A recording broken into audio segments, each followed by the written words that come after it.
Hi, everyone. My name is Shachar. This is Yarden. And as you might have noticed from our session title and the opening slide, we drew some inspiration from the Apple TV show Severance. So they nailed the vibe. And it's sort of clean, corporate, and slightly unsettling, just like some of the identity systems that we've seen in the wild. Don't worry, though. There's not going to be any spoilers. But if anything feels cryptic, then maybe you should just go watch it. And we are here representing Seata. And Seata is building the control plane for agentic identities. Now, most of our team comes from deep vulnerability research backgrounds, places like Celebrite and others, and it's one of our core strengths. And we're developing the next generation of identity infrastructure. So before we set out to build anything new, and as we intend to rely on and integrate with identity foundations that we didn't write, we set out to examine some of the assumptions and some of the blind spots of today's identity stack, especially when it comes to secret management. And that led us right into the world of enterprise vaults. So that's a space that's evolved a lot over the past decade. And Vault is a system built to securely store, manage, and control access to secrets. So things like API keys, tokens, passwords, certificates, and encryption keys. And every company ends up in the same place. So you need to store secrets, and you need to control who gets access to them. And these vaults became the security backbone of the modern enterprise. So let's consider vaults from an attacker's perspective. So what kind of primitives or achievable goals does an attacker aim for? And the primary attack surface is going to be naturally authentication, and that's your main way in. And there are a few of those supported by each Vault solution, from basic usernames and passwords to certificates and other methods. And to authenticate, an attacker might enable good old-fashioned brute force. So that means trying passwords one by one as fast as you can. And remember, this is usually designed to be impossible. An attacker can try to weaken multi-factor authentication, which is still solid defense and very widely deployed. Or they can aim for a full-blown bypass, which both sounds and is pretty bad for any vault. And if they're already in, an attacker is likely to escalate their privileges, so going from a basic user to one with access to real secrets. And finally, there's the holy grail of remote code execution, so you know what that means. That's going to be full control of the infrastructure, enabling lateral movement, and many other things you can dream of. OK. So the first thing I want to say is that we definitely don't have time for everything today. And we tried to squeeze some findings, and picked a couple of ones with neat demos. But you're going to get full details in our website right after this talk. There's going to be a link at the end, so don't worry about that. And there's plenty of vaults and secret management tools out there. And some of them are more obscure. Some of them are running half of the Fortune 500. And we figured we'd start simple with something that's low profile, nothing too ambitious. And obviously, we started with HashiCorp Vault, so I was kidding. That's one of the most widely recognized names in the world of secret management. So this is a 10-year-old project. It's trusted by governments, startups, and probably some of you in the audience. It is considered the gold standard of modern enterprise-grade secret management. Now, Vault is mostly open source. It's written in Go. It's modern, memory-safe language, sort of a solid choice for building secure infrastructure. So looking at previous research, we counted 53 CVEs that have been disclosed over the past decade. Most of them minor with nuanced implications. But one piece of research did stand out. That's from Felix Wilhelm at Google Project Zero. And he did a deep audit in 2020. And he uncovered sort of clever ways to bypass authentication in Vault's cloud-native roles. So as I mentioned before, that qualifies as a pretty bad finding. And that was the worst thing that anyone had found until Yarden showed up. So, OK, so as we said, the first part is authentication. So Vault has a few authentication methods. Here are 3 examples: user pass, LDAP, and cert. there's others. So user pass. So user pass is username and password authentication, the most simple one. That's the authentication method in every website. In Vault, it lets you have 5 attempts. So you can try to log in 5 attempts. After 5 invalid attempts, you get locked out for 15 minutes. This is because Vault stores the secrets of the organization, so you don't want to have to give attackers too many attempts to brute force password. So let's see the demo. So in the demo, I'm going to use 2 users, one PT and one Yarden Porat, which is me.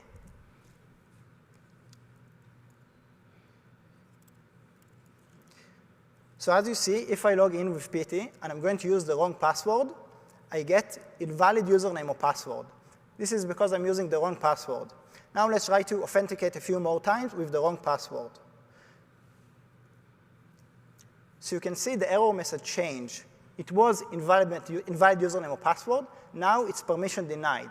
This change is because the user is now locked out. So instead of getting invalid username or password, you're getting permission denied. So now let's use my user, Yarden Porat. I'm still going to use the wrong password. And as you can see, I'm getting invalid username or password, right? Because I'm using the wrong password. But now I'm going to show you a trick, a nice but effective one. How can I get more attempts, more than 5? So instead of using Yarden Porat with lowercase letters, I'm going to use uppercase letters. For example, a large T. And I'm going to continue this process using uppercase letters. And if you notice, I already tried to log in more than 5 times, right? And as we said, the lockout is only 5 times. Now when I'm using the correct password, I'm going to get in. So you see, using this technique, instead of having 5 attempts, I get more attempts. So the idea is that you can use every upper to lowercase option. So instead of having 5 attempts, you multiply it by 2 to the number of different permutation, which is 2 to the number of letters I have. So for Yarden Porat, instead of having 5 attempts, I have 10,000 attempts. And this is for every 15 minutes. OK, nice. Nice start. So another common authenticator is going to be LDAP, right? Typically, that's going to be with Active Directory or Open LDAP. And that seems simple enough. So the user is going to enter a username and password. Vault checks with the LDAP server. If it's valid, you're in. And most of you know reliance on a single password is problematic. So many organizations are going to enforce MFA. And let's try to track the authentication flow here. So you send the username and password to the Vault. And then the Vault relays that username and password to the LDAP server. LDAP normalizes the username, determines and responds whether the credentials are valid or not. Vault will take the original username as an alias. From that alias, it creates an entity ID. This entity ID is being checked against the policy to determine if MFA is enforced for that entity ID and follow to present the MFA challenge to the user. So let's just see how does that look. OK, we're going to log out and then try to authenticate with the LDAP authenticator. The username is going to be Heli. And of course, as I entered the right password, we get the MFA challenge, right? So that's very simple. This is what you would expect to see. Now, if you listened carefully, this specific flow is vulnerable. So for this exploit, we are going to use a very specific and deliberate crafting of a payload. It is pretty hard to describe, so let's just show it. So just like before, we're going to enter the username and password, right? And now we are going to add our MFA bypassing payload. Now, don't blink. That's it. It's a space bar. And so basically, we use this normalization discrepancy that we noted between the 2 flows. And the exploitation is way simpler than anything that we imagined. So any white space that you add to the username field is going to bypass MFA in that scenario. OK. Great. OK, so we talked a little bit about authentication. Now we're going to jump right to the end stuff. What can I do with the root token? Root token is like the highest level permission inside of Vault. So using the root token, you have a few features you can use. You can create new tokens, you can assign policies, you can disable audit logs, and you can seal the vaults. So we looked, what can you do using the root token? And one thing came up, which is the plugins feature. The plugin feature is a feature that lets you load new plugins. For example, you can load new authentication methods, new secret engines, and new databases. A good example for it is a JWT authentication method. Previously, there was no way to authenticate using JWT. So if you want to use the JWT, you need to load it as a new plugin in order to authenticate with it. The plugin, in order to load a new plugin, there's an HTTP endpoint remotely that you can use to load a new plugin. And as mentioned before, I'm going to assume the root token, right? This feature, you need the root token. I'm going to assume from this step, I have the root token. OK, so the plugins feature is well known, but also there's a lot of guards in the plugins. The most important thing is the plugin directory. The plugin directory is set up to a specific directory, which is configurable, but you can't change it in runtime. It has to be configured before the vault starts. When you load a new plugin, there's good checks that there's no path traversal. You can't load a plugin outside of the plugin directory. So I have to load a plugin inside Vault plugin in this example. And there's a check on the hash of the plugin. So when I'm loading a new plugin, I need to know exactly the plugin I'm loading to the byte in order to present its hash. So there's a lot of checks happening on the plugins. So we look at this feature, and we ask ourselves, OK, this is obviously an interesting feature because you load new plugins into the code. But there's a lot of guards against it. So the question is, what do I need in order to load my attacker control plugin to gain code execution? So we came up with 5 checks or conditions we need to bypass in order to load our new plugin. So the first thing we need to do is to create a file. In order to load a plugin, it needs to be on the file disk. The second thing is we need to control its contents. We need to somehow control the contents of the plugin we want to load.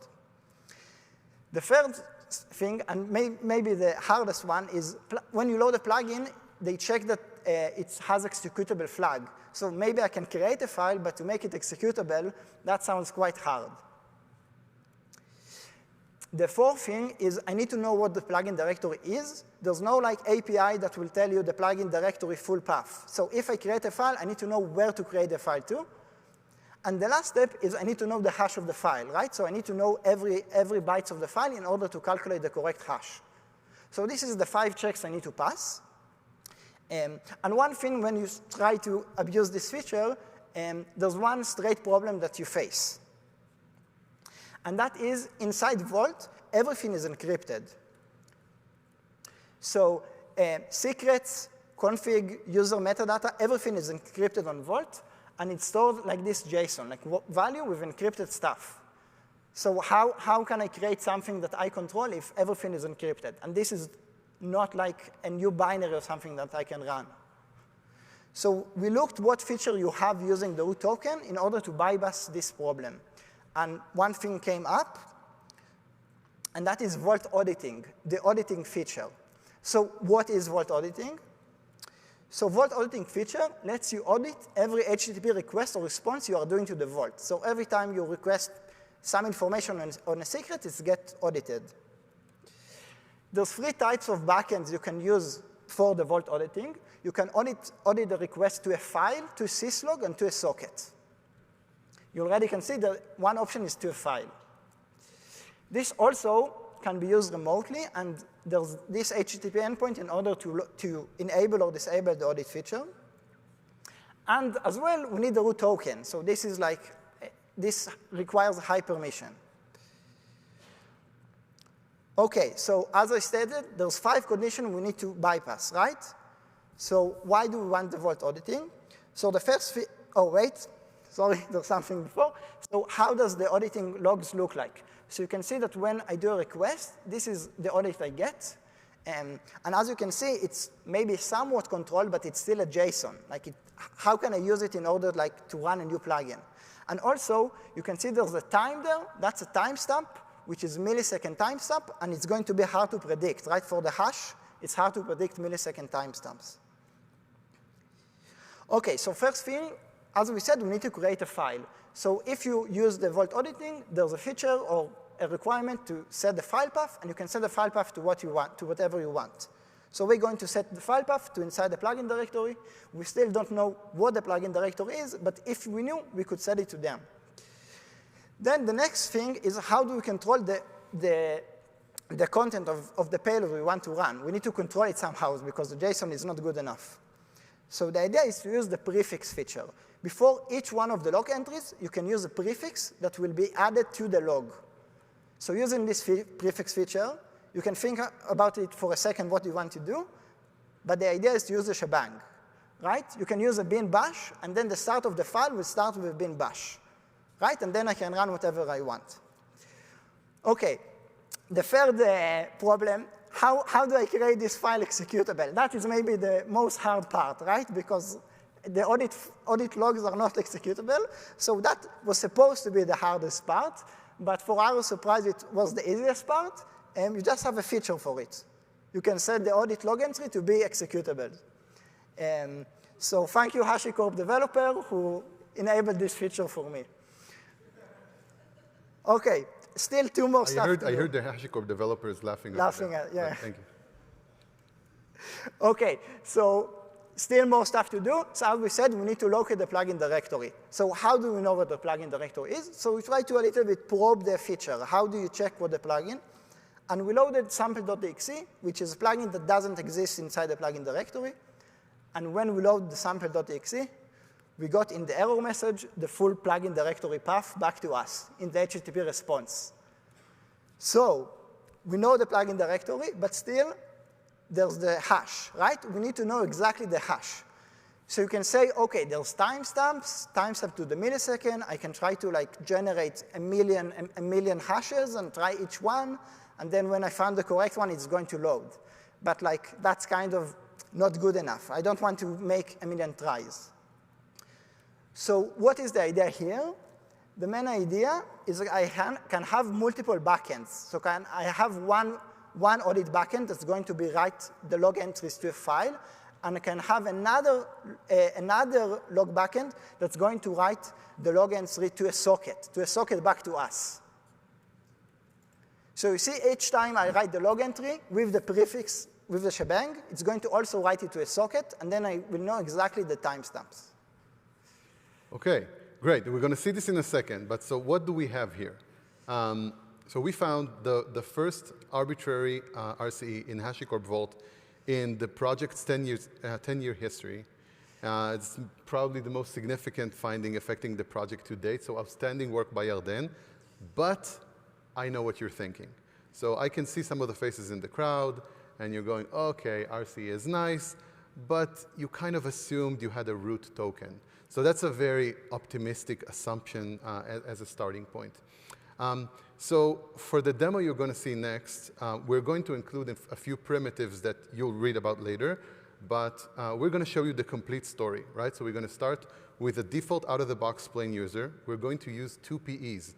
So one is going to gain admin permission, and the one to get from admin to root. And then we're going to run our RCE. Now, if this works, and only if this works, I expect a nice round of applause for Yarden. So wait for it, and let's see. OK, please, no problems here. Yeah. OK, so as we said, we're going to start with a default user. It's going to be a client certificate user named Mark S. Then we're going to use our first PE. And now we're going to impersonate an admin level user. So we gain his permission, which are admin level. So from default, we can get the admin level permission using the first PE. Then I'm going to use another PE for getting the admin level policy to get the root token. So I used the second PE, and now I have the root token. So using that root token, I can start the code execution. So the first part of the code execution was getting the plugin directory. And as you can see, I have here the full plugin directory. Now I'm going to set up the two audit backends, the socket and the file. Give it a second. OK, and now when I press enter, it's going to execute code.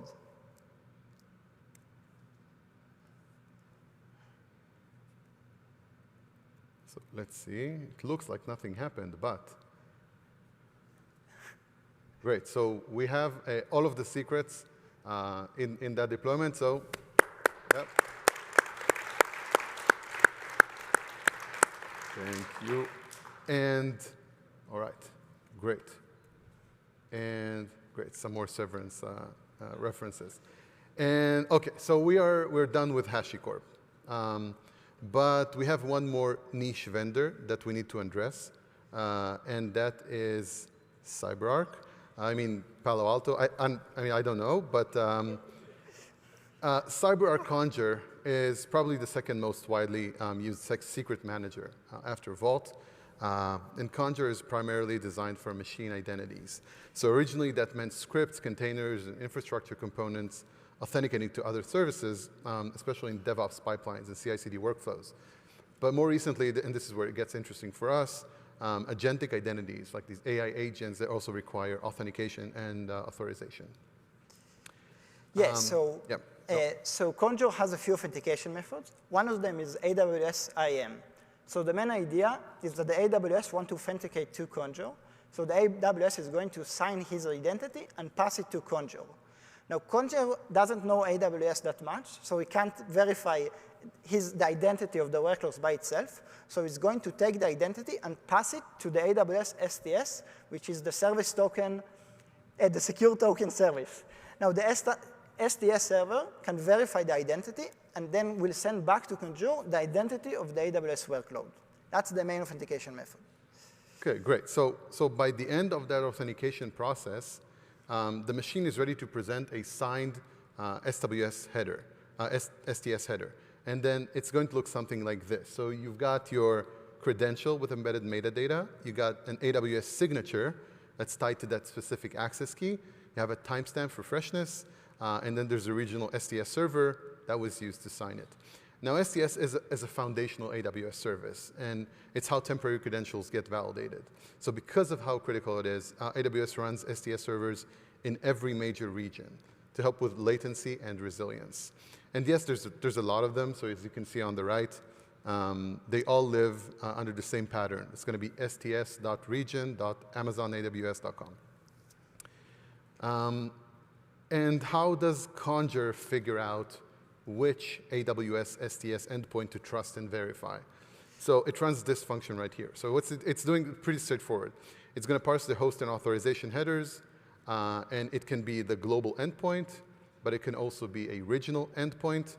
And if it's regional, we're going to extract the region, and then we can use that region right here to compose an HTTP request and perform the actual validation. Great. Now, so some of you probably can already guess where we're going with this. So CyberArk recommends selecting the AWS region that is closest to the Conjur node for minimal latency. So naturally, we had a great suggestion for a really great low latency regional STS server that's going to be sts.sayata.ai. And it's really great low latency, so everything seems legit about that. And alas, this would never work because the region parsing function that we just saw uses a secure and well-tested production-grade primitive that never goes wrong, which is a regular expression. OK, so let's take a closer look at this regular expression. So the line here is where Conjur extracts the AWS region, right? So it's going to look for the third / delimited value in the credential string. And in the normal case, that gives us something like US East 1. But this regular expression is just a little too dangerous and generous because it happily accepts pretty much anything up to the next slash. So here's the trick. We can just use a question mark right after the region. Done. So that would turn the rest of the URL string into URL parameters. And so the regular expression is going to see sayata.ai as the region. And Conjur will still send that request and validate with us. And the STS check is now just pointing right at us. And then the result URL is just going to remove Amazon AWS. We end up with our STS server, which means a full authentication bypass for AWS roles. So let's go to the demo. Oh, I'm sorry, yeah. Didn't see anything? Yeah, didn't see anything. So for this demo, we're going to use the official documentation of AWS. Okay, this is the official documentation. We didn't change a single bit out of it. For how CyberArk defines, The AWS configuration. the documentation policy, basically. So as stated, we're going to do an AWS authentication bypass. But if you do authentication bypass, we can use it like to authenticate as a host or as a user, like as an identity. But we found out that using this bypass, you can do something much more interesting. So instead of authenticating as a host or user, like as an identity, we found out that you can authenticate as a policy. For those of you who doesn't know Conjur before now, saying authenticate as a policy is like saying we're going to authenticate as the settings, like as the setting of the configuration. It doesn't really mean anything, but we need this for the chain to work. So using this policy permission, we don't have much time, but the main idea is to use 3 type confusion. 1 time confusion on the host factory to confuse it, 1 time confusion on the secret endpoint, and then a 3rd type confusion on the policy factory, while this type confusion is going to let us load an arbitrary ERB, which is embedded Ruby, which is the same thing as saying code execution. And now I'm going to load it.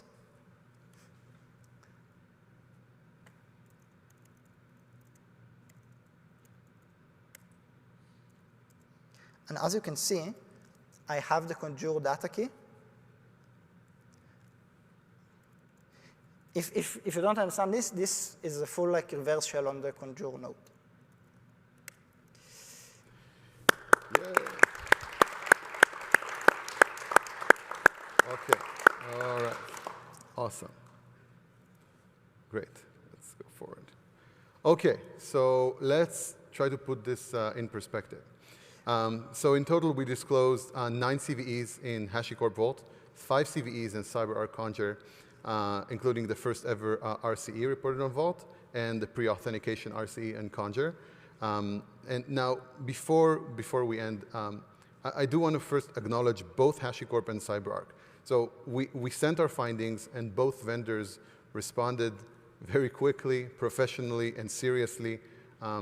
We communicated clearly, coordinated fixes, and both of them worked with us to make sure that this was handled the right way. So we respect that, and the ecosystem is better for that, for it. Okay, so a few recommendations and takeaways. The first thing we want to say is memory safety is not going to be a silver bullet, right? So Go is great, but it's not going to stop a logic bug or an overly trusting regular expression. Manual reviews still surface real and serious issues.